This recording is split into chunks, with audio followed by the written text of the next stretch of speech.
For today's video ay isa na namang pang-negosyo idea ang ating gagawin.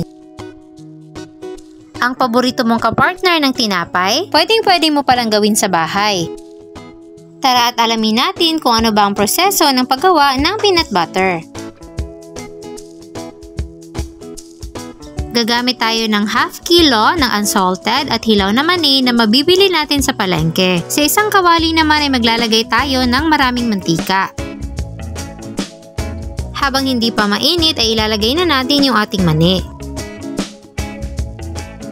Hihintayin lang natin na uminit yung ating mantika. Kapag nagsimula na itong uminit ay haluin ito ng madalas upang hindi masunog yung pinakailalim. Hihintayin lang natin na maging brown yung kulay ng ating mani.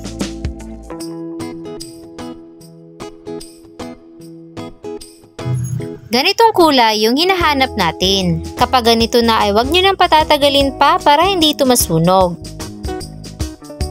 Then i-transfer muna natin to sa isang mixing bowl. At habang mainit pa, lalagyan natin siya ng 1/2 cup ng butter. I-mix lang natin hanggang sa matunaw.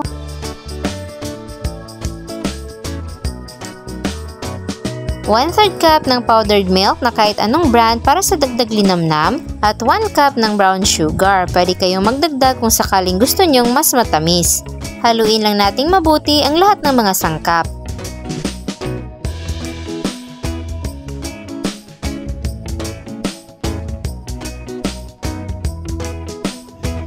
Pwede na natin ito i-transfer sa ating mga food processor para magiling.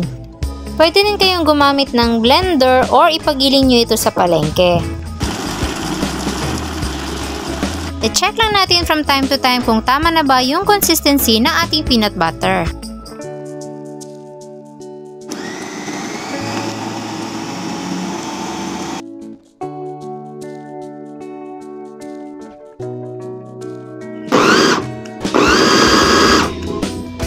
Gilingin nyo lang hanggang sa makuha nyo na yung ganitong consistency.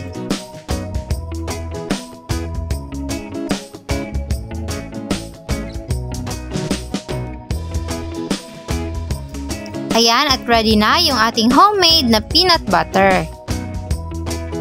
Hindi ka na mabibitin sa dami na magagawa mo at pwede mo pa itong ipangnegosyo.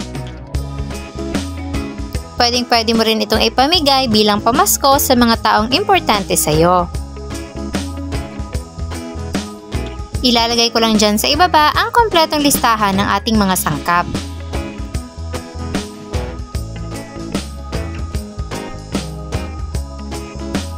Sana ay nagustuhan nyo ang ating recipe for today. Enjoy!